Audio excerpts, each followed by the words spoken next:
o nosso palco da Biosfera, teremos agora de seguida um encontro com a gastronomia e a cultura. Teremos a apresentação da obra literária A Guerra Prometida, do Sr. Marco Pacheco, bem-vindo, e teremos também um momento de show cooking, com uma pequena degustação também, se assim me permite, com o nosso chefe Cavaco. Gastrónomo, há uma diferença, mas também é chefe. A gente vai ver se lhe vamos dar o apelido de chefe. Vai cozinhar para nós o peixe. Peixe no sentido de sabores do mar, sustentabilidade. O nosso mar é rico em muito peixe e nós só olhamos para um determinado tipo de peixe. E ele vai nos mostrar aqui que podemos fazer muito com aquilo que nós não praticamos muito, não cozinhamos muito. E ele vai dar a entender isso com o seu momento de degustação, intercalado com a apresentação também da obra da Guerra Prometida. Eu não costumo cumprimentar como nós cumprimentamos normalmente, bom dia, boa tarde ou boa noite. Para mim é sempre bom dia enquanto o pano está aberto. Quando o pano começa a cair é boa noite. Os franceses também é bonjour, bonjour, bonjour, e só quando o pano cai é que dizem bonsoir. Portanto, mas eu queria vos saudar, primeiro porque a alimentação é uma das coisas mais importantes que nós temos. Eu costumo dizer, e é fundamental, aliás é uma questão de fundamento da nossa própria existência, que temos três coisas importantíssimas que nos tornam um elemento identitário social. A primeira é a língua, a segunda é o nome. Reparem que isto passa-se connosco, se alguém nos trocar o nome, nós dizemos logo, eu não sou João, sou Manuel. Não é? E a terceira é a gastronomia, é a alimentação, é o pão, é o território. Portanto, é tudo aquilo que gera condição para que possamos subsistir. E só subsistirmos se nos alimentarmos. Ora, alimentar-nos requer alguma qualidade. Requer alguma qualidade, requer algum conhecimento e requer, sobretudo, aproveitamento. Agora, e cada vez mais, nós vamos descobrindo posicionamentos na nossa vida relativamente à questão dos gastos, do desperdício, etc. Não vou exatamente fazer a multiplicação dos pães, mas vamos tentar que provemos todos um pouquinho. E se alguém quiser vir para aqui comigo trabalhar, eu agradeço. Bem, enquanto o Sr. Cavaco vai meter ali uma coisa para agilizar o seu processo, continuando, esse momento também está associado e está sobretudo também associado ao facto de, por vezes, termos alguns produtos que consideramos ou que o mercado considera de baixo valor, como neste caso temos ali a cavalo, um peixe muito conhecido entre nós, mas que, em bom rigor e em boa verdade, devidamente cozinhado e devidamente aproveitado, pode não só ter um grande valor nas nossas casas, mas também, e isso parece-me que é importante, e considerando que felizmente nós começamos a assistir a um fluxo turístico bastante interessante, pode ser transformado nos nossos espaços de restauração, nas nossas tascas, enfim, o que lhe queiram chamar, mas pode ser aproveitado para servir a quem nos visita, porque muitas vezes não conhecem esses peixes, e sobretudo, traduzir-se numa mais-valia financeira muito significativa, porque se adquirem com baixo valor, como referi, e podem ser vendidos a bom preço, sem ser uma coisa especulativa, mas sim porque estou em crer que muitos dos nossos forasteiros que nos visitam não têm sequer acesso a esse tipo de peixe. Eu associava aqui, por exemplo, também a veja, associava também o peixe-porco, por exemplo, que são peixes que abundam entre nós e que, de facto, podem ser servidos com imensa qualidade nos nossos espaços de restauração e ser uma fonte de rendimento bastante interessante para todos nós. Ok. Então agora já estamos mais confortáveis, até já tenho as mãos livres e nada melhor do que ter as mãos livres para poder trabalhar. As mãos livres. A minha mulher, a maior parte das vezes, faltava-me a faca. A maior parte das vezes diz que eu falo com as mãos. E depois tenho azares, porque quando falo com as mãos, levanto, baixo, e aqui há tempos estávamos a jantar com um grupo de amigos e estávamos a comer cuscuz com um peixe bem amanhado. e gesticula, baixa, levanta e depois diz, pá, mas é assim, e quando me batia assim, bati na colher e houve cuscuz por todo lado, portanto, mas as mãos livres são fundamentais. Bom, então eu vou começar pela cavala. Vou dar 2 tipos de peixes que são peixes relativamente baratos, peixes muito pouco usuais na nossa gastronomia e na nossa culinária, até não sei porque. E toda a gente se lembra do peixe-porco. O peixe-porco há uma dezena de anos, ou 2, ou dezena e meia, o que é que acontecia ao peixe-porco? Os pescadores traziam o peixe e ele ficava na rampa, porque nem eles o queriam comercializar, porque tinham um valor ridículo económico de comercialização, nem socialmente era consumido. Hoje, o peixe-porco está a um preço astronómico e toda a gente o cozinha e é servido em restaurantes de nomeada, etc. Outros elementos que nós temos também passam por isso. A cavala, o congro e outros tipos de peixe, e o carapau, o charrinho, o nosso charrinho, também acaba por sofrer esse pormenor. Reparem, a cavala é um peixe fantástico. É um tunídeo. Pertence à família dos tunídeos. Embora muitos de nós não saibamos, é um atum. Mas é um atum desnaturado. É como aqueles filhos desnaturados que às vezes temos. E a cavala dá para fazer e ter um aproveitamento praticamente total de tudo. Como é que nós aproveitamos a cavala? Primeiramente, a cavalas inteira, só precisamos de saber o que é que queremos fazer com a cavala. Podemos, à partida, fazer filetes de cavala. E é uma situação muito interessante. E vamos, precisava de papel. E um rolo de papel, se faz favor. E reparem, o nosso primeiro filete saía assim. Tem um problema. É a espinha. A cavala só tem 2 tipos de espinha. A espinha central e uma nervura central que acompanha, que nós cortamos, que está ligada exatamente à espinha central. Não tem mais espinhas. É um peixe limpo, para além de ter uma riqueza extraordinária. Ômega 3 é o peixe do nosso mar e dos outros mares, mais rico em ômega 3, em estrutura, em aminoácidos. Aliás, a água do mar é a água mais completa que nós poderíamos consumir.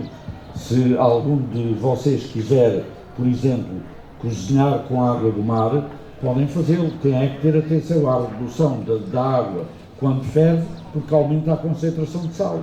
Um arroz de marisco feito com a água do mar é um arroz de marisco excepcional. Ou outro, o de congro, por exemplo, também, mas eu não o fiz neste momento com a água do mar. Portanto, primeiro filete estaria tirado. Segundo filete, era só virar a cavala ao contrário e repetiríamos exatamente a mesma operação. Por baixo desta barbela lateral, um corte na vertical e depois a própria faca vai fazer o quê? Vai acompanhar a própria espinha do peixe e nós, com a sensibilidade que temos da mão, vamos sentindo a faca saltar. E a faca vai saltando, ao mesmo tempo que vai cortando a tal espinha central que ela tem. Segundo filete. Portanto, reparem, uma cavala deste tamanho, deste tipo, dava-nos 2 filetes que dava seguramente para 4 pessoas terem uma refeição. Claro, com o devido acompanhamento. Como é que faríamos agora o filete? Muito simples. Mas antes de fazermos o filete, agora temos o resto do peixe. Será que o mandávamos fora? Eu, pessoalmente, em minha casa não mando. E hoje também não os mandei fora, porque já fiz, alguns já cozinhei. Reparem, o mesmo peixe de onde tirei o filete tem carne agarrada à espinha. Então,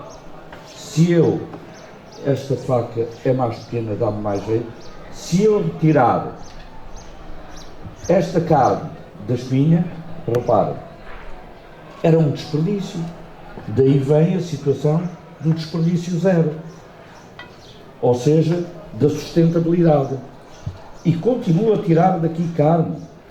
O que é que restaria depois de eu retirar toda esta carne e que retirava ainda aqui do lombo, aqui o chamado totiço, daqui desta zona da cabeça, retirava mais um pouco de peixe ainda. Do outro lado, repetia a operação e continuo a tirar mais peixe. Este peixe, o que é que eu faria com este peixe? Há aí com certeza pessoas que já estão a imaginar o que é que poderiam fazer com este peixe. Um hambúrguer, por exemplo, um picadinho com tomate, com alho, com salsa, com tomilho, com aquele tomilho fresco que estava ali em cima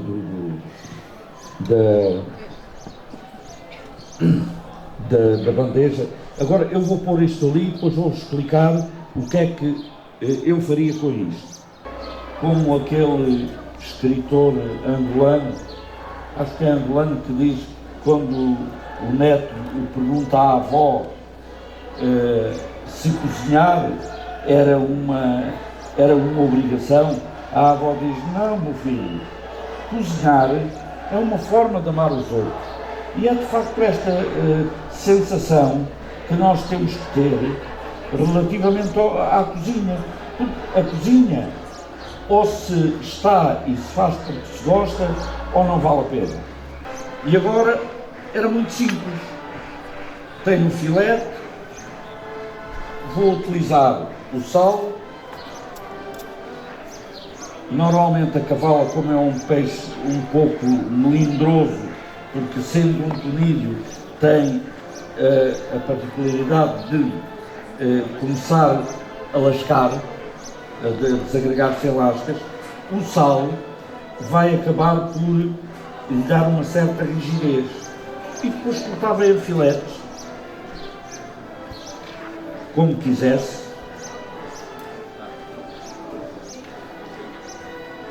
para preparar. Portanto, neste momento, o que nós fazíamos era só temperá-la com sal. E depois fritava com, tenho alho, tenho cebola, tenho cheiros, e poderia fazê-la, portanto, desta forma. Simples. Isto demorava quanto tempo? 15 minutos para fazer um almoço em casa. Depois, claro, há acompanhamentos, ou há um arroz, ou há uma batata. Há um bocado que fizemos uma coisa milagrosa, não foi? Batata com maionese de iogurte, não foi? Será que dá para todos? É capaz de dar. Vamos ver.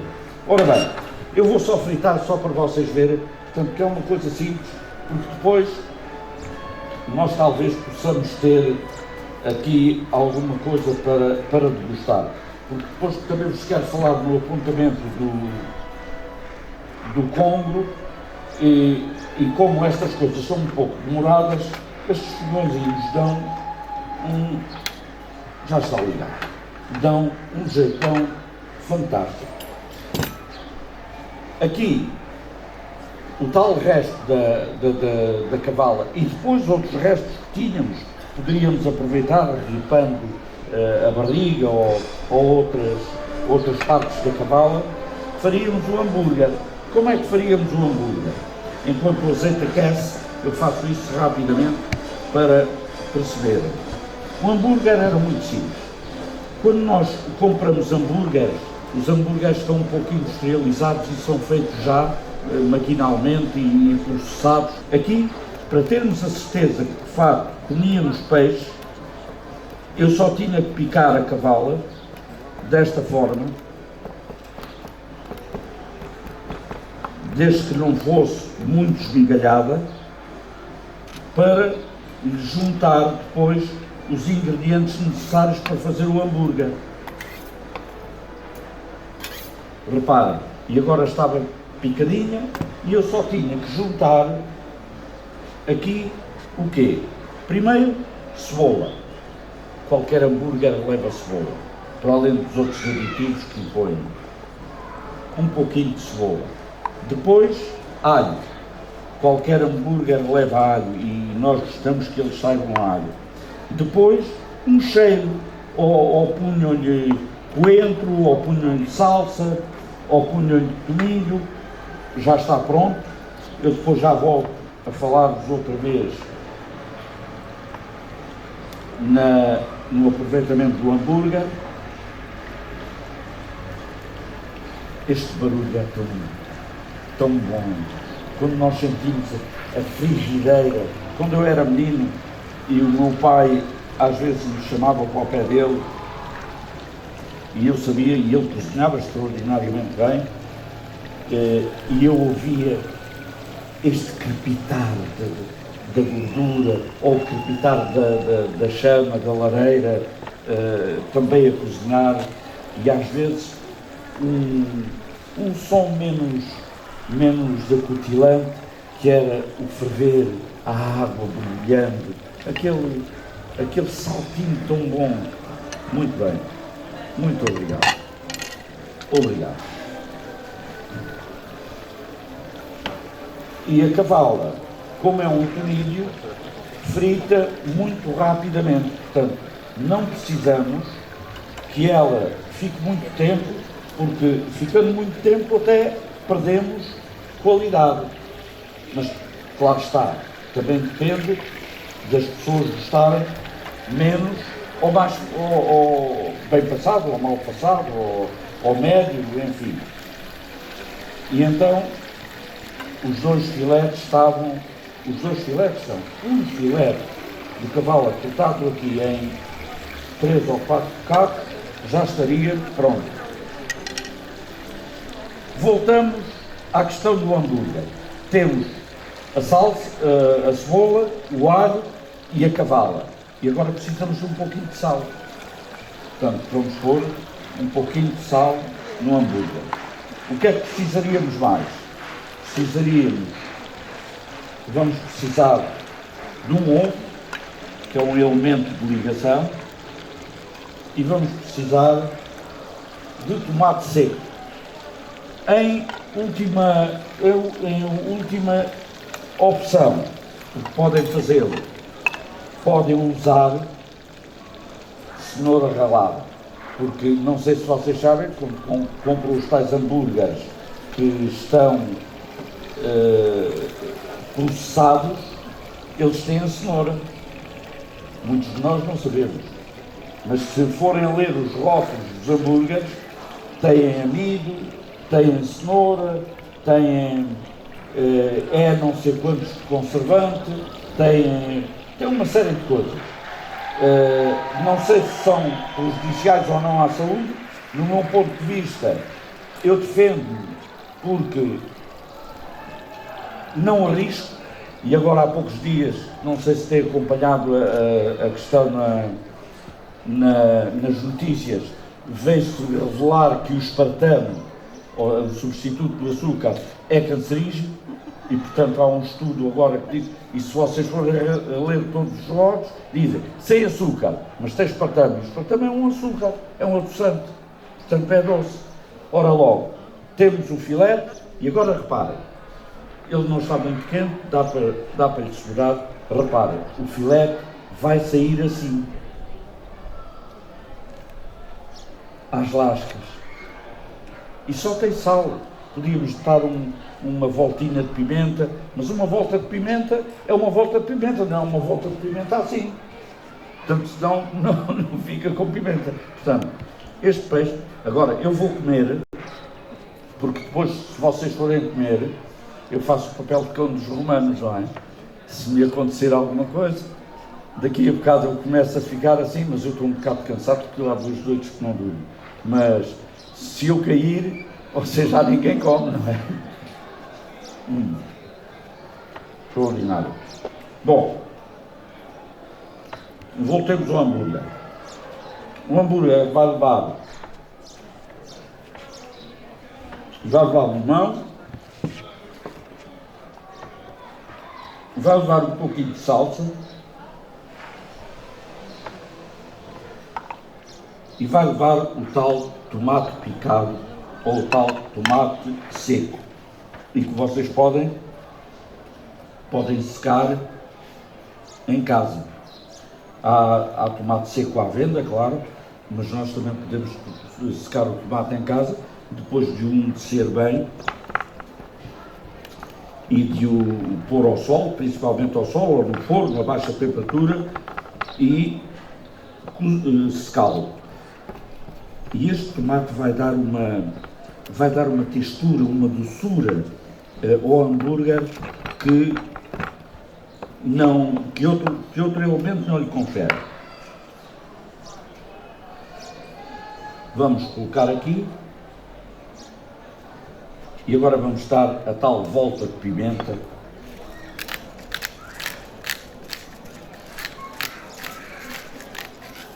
Foi mais do que uma volta.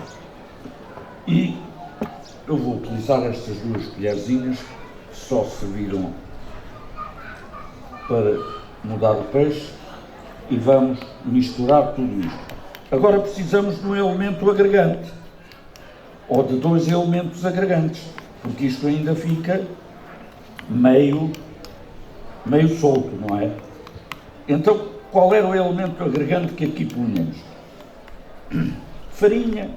Não, porque a farinha, como é inócua, e além de ser inócua, tem uma contraindicação. Acaba por dar um sabor que é crua. Então, o agregante que punhamos aqui seria o pão ralado.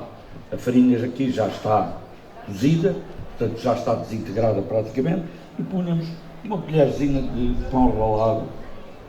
E agora precisávamos de outro agregante. Era o ovo. Punhamos um ovo. Todos os hambúrgueres têm ovo. Se vocês forem lá ler outra vez o cardápio do hambúrguer, está lá. Ovo e vestígios de não sei quê, e vestígios de mais não sei quantos. Portanto, eu vou pôr um pouquinho de ovo. Como é pouca coisa, vou-lhe deixar correr um pouco a clara para não ser tudo. E isto pode ficar aqui. E depois misturar outra vez. E agora sim, agora repare que já começa a ficar agregado. Que dava perfeitamente para moldar. Depois nós o que é que faríamos com isto? Punhamos a descansar no frigorífico, para descansar 2 horas ou 3, e depois era só moldar.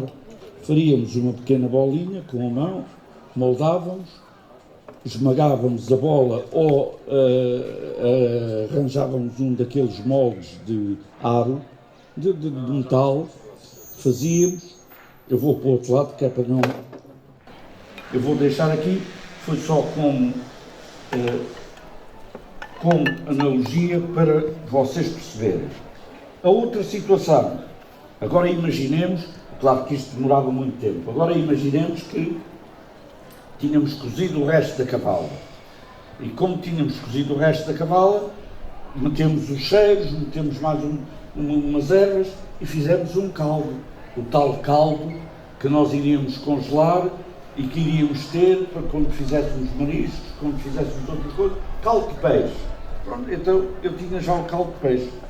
Eu vou beber também, que é para vocês saberem, se não acontecer alguma coisa, vocês depois, se não quiserem, não bebem, não é? Cheira lá o caldo de peixe, Sr. Presidente. Só para cheirar. Isto um escritor até dá ânimo, não é? Portanto, e agora o que eu vos desafiava era que vocês provassem os filetes, provassem o hambúrguer e provassem o caldo, enquanto as meninas vão trazer os hambúrgueres e o filete e o caldo. Uma coisinha de caldo. Prova. Parece-me importante perguntar-lhe isso em particular. Partindo do princípio, que parece-me que não está muito errado, que podemos adquirir um desses peixes por uns 3 euros, eventualmente, não muito mais do que isso. Uma estimativa, uma ideia só. O que é que lhe parece que um peixe desses, num espaço de restauração, se pode transformar a nível de valor económico? Esta cavala, quando foi adquirida, estava, salvo erro, a 3,49€ o quilo. Ora está. 3,49€ o quilo. Eram cavalas que tinham à volta de 1,3 kg, 1,4 kg. Portanto, repara, no máximo dos máximos, uma cavala destas custaria 4,5€. 4,5€ deu para fazer os tais 2 lombos. Deu para fazer ainda o hambúrguer. Dá para fazer o caldo. Em termos de restauração como valor económico, tem um retorno seguramente de mais de 300%. Claro que também tem encargos. E tem os encargos de pessoal, de recursos humanos, o azeite, o gás, etc. Mas tem seguramente um retorno económico brutal. E ou não, se for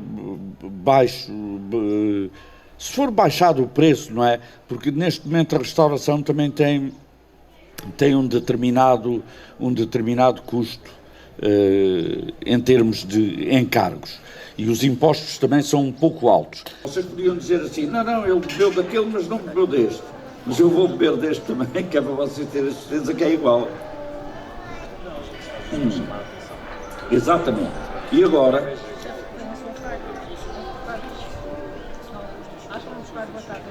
Sim, a batata. O hambúrguer está aqui. Vocês podem parti-lo ao meio. Eu vou já tirar um pouco. E depois temos um pequeno molho para comer com o hambúrguer. O hambúrguer fica assim. Claro que não é aquele hambúrguer bonito, todo moldado. É um hambúrguer feito com destilado.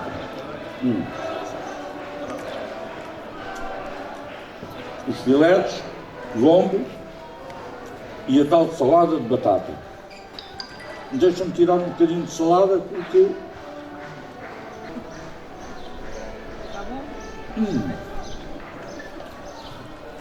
Não se acanha.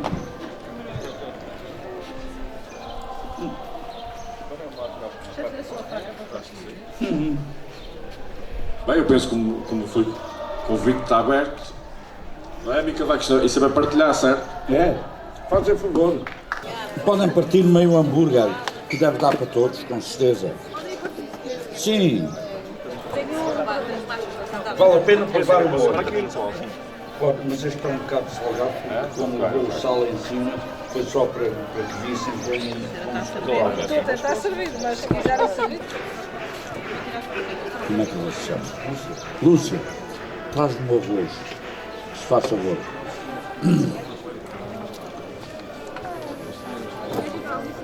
Eu acho que o gajo faz mais 40€ só com peixe desses.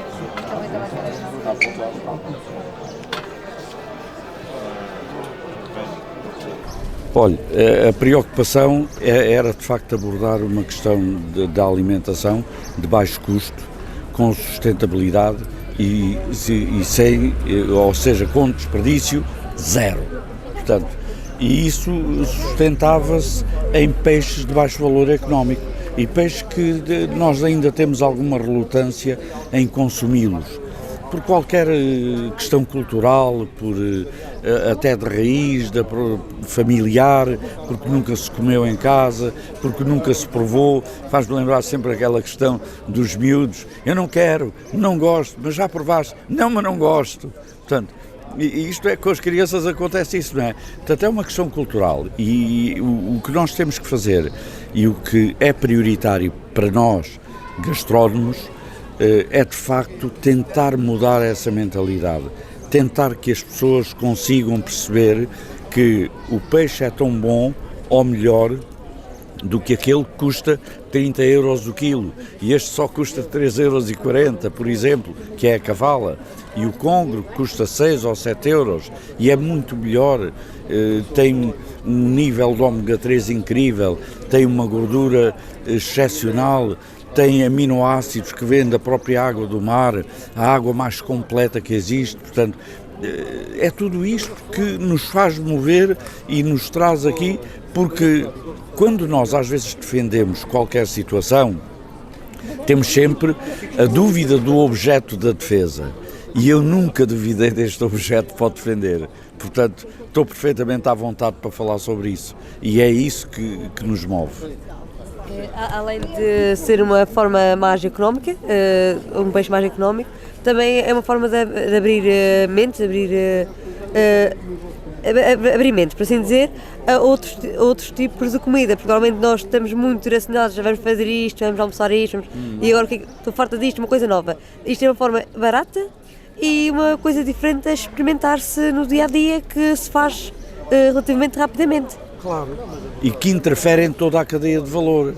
Portanto, interfere desde o pescador, que vê aumentar a sua rentabilidade pela procura, estamos a falar de oferta e de procura, portanto, e logo aumento de preço, interfere com a própria cultura da alimentação, que equilibra as finanças, interfere com o comércio, que tem um rendimento ligeiramente acima, interfere com a própria restauração, que vê o seu valor aumentado em termos não só económicos, mas de qualidade em termos de produto. Portanto, é toda a cadeia que está em ganho com este levantamento. Diria-me só para depois poder também explicar às pessoas, quais são os pratos que nos apresentou? Olha, fizemos um filete de cavala, portanto, um peixe filetado, como se faz filetes de qualquer peixe, e o aproveitamento do resto da cavala para fazer caldo de peixe, claro, com algumas especiarias, e com o resto ainda que sobejava da filetagem, um hambúrguer de cavala, que é tão saudável e os miúdos gostam tanto, então, porque não pôr os miúdos, agarrar os miúdos e dizer-lhe assim, venham cá, vamos fazer o nosso hambúrguer. Eu faço isso nas escolas e tenho feito, e é um sucesso extraordinário. E a alegria que nos dá ver aquela criançada, deixa-me mexer a mim agora, sou eu também posso fritar, e tal. E depois comem, e depois alguns dizem assim, eu nunca tinha comido, é tão bom. Portanto, está a ver, é de facto, é gratificante, sabe? Isso é que é importante. Mr. Cavaco, me permita, lhe chamo assim, esse aproveitamento está a ser posto na restauração, falo de São Jorge, como restantes ilhas, esse aproveitamento da riqueza que nós temos do mar, está a ser aproveitada ou vê melhorias nisso, esses anos que se passam? Tem havido algumas melhorias. As coisas, às vezes nós também somos demasiado rápidos em termos de resultados. E queremos um resultado agora e já, e é imediato. E não nos podemos esquecer que, estamos a falar e a tratar de mentalidade humana. E a mentalidade humana não se muda numa geração, não se muda numa vintena de anos. Muda-se paulatinamente, muda-se step by step. Portanto, as coisas demoram um pouco, mas tenho de facto registado melhorias e noto melhorias. E principalmente quando elas partem do setor alimentar, que é a restauração, que traz alguma inovação. Portanto, trazer um prato destes para um restaurante é inovar. E às vezes essa inovação cria resistências. Por parte não só do público, mas por parte do próprio restaurador e por parte dos próprios pares, que não o veem dessa forma. Portanto, mas estamos de facto despertos para isso e a registar que há de facto avanços. Cabe a nós esse papel, permita-me assim, não é? Novilhas, nessas novilhas há alguma mais evoluída nessa área? Eu digo mais evoluída porque temos que chamar a atenção aqui, que é a realidade, não é? Nesses pontos, a riqueza que nós temos. Há alguma mais evoluída nesse... Eu não consideraria uma ou outra mais evoluída, porque os Açores são um todo. Os Açores são uma continuidade ou uma descontinuidade geográfica a que se sobrepõe uma continuidade afetiva. É desta forma que temos que pensar, portanto, e não podemos estar a pensar que a ilha A ou a ilha B está mais à frente da ilha C ou de outra ilha. porque o conhecimento chega a todos e o aproveitamento tem que ser, claro, com as especificidades do lugar e da disponibilidade que têm das coisas. Tem a vista esse aproveitamento, desculpe lá, interrompê-lo, tem a vista esse aproveitamento? Tem havido esse aproveitamento e nota-se que cada vez mais as pessoas começam a estar mais receptivas. A tal resistência vai-se quebrando. Por exemplo, eu dou-lhes exemplos concretos. Nós, alguma vez passou pela nossa cabeça de açorianos, vir a comer sushi de chicharro, sushi de cavala ou outras coisas, mas no entanto vieram aí uns indivíduos e vieram de fora, não é? E agora estão cá, já com pessoas de cá, a trabalhar e têm um sucesso tremendo. E é um peixe de baixo custo. O chicharro custa 2 euros, a cavala custa 3, e fazem um sushi e um sashimi e não sei o quê, e nós comemos e regalamos. Portanto, isto é notório que as coisas evoluem. Festival de Julho, que é que acha nesse ano que se está aqui, não é? Esse novo local, a inovação que se teve, qual é a sua opinião? Eu acho muito bem. Aliás, eu até perguntei quem é que tinha tido esta ideia luminosa, porque é de facto uma ideia luminosa. Reparem, tirar o festival que era condicionado a uma situação só de local e estendê-lo ao longo da costa, dando-lhe várias nuances em termos geográficos e olhando para o pico que está do outro lado, atrás de nós, dá-nos outro ânimo, não é? E até é um espaço retilíneo, é alargado, é grande, é sadio, é aberto. Reparem o espaço onde nós fizemos agora aqui esta apresentação do peixe. Um espaço magnífico, é quase um anfiteatro, bonito. Portanto, eu acho que isto foi uma mais-valia, foi uma melhoria muito significativa que as pessoas têm que olhar. Claro que se calhar também não agradou a todos, não é? Mas Cristo também não agradou a toda a gente. Como é que nós queremos também que todos agradem ou nos agradem com decisões ou alterações que às vezes se fazem e que se têm que fazer e que no fundo se vêem a revelar de melhor opção no futuro, não é? Muito obrigado, boa estadia. Muito obrigada pelo seu tempo. Muito obrigado. Esta é que foi a primeira apresentação aqui em São Jorge do seu livro. Queres explicar-nos um pouco a história dele? Um pequeno resumo, à parte do... Bom, a história do livro não tem, apesar de eu estar a apresentar o livro na minha terra natal, em São Jorge, ela não tem particularmente nada a ver com isso. É um livro histórico, passa-se no início do século XX, na transição da monarquia para a República e basicamente é sobre um período muito conturbado da história portuguesa, onde há uma personagem que atravessa todo esse período, desde o regicídio, da morte do rei, até a entrada de Portugal na Segunda Guerra.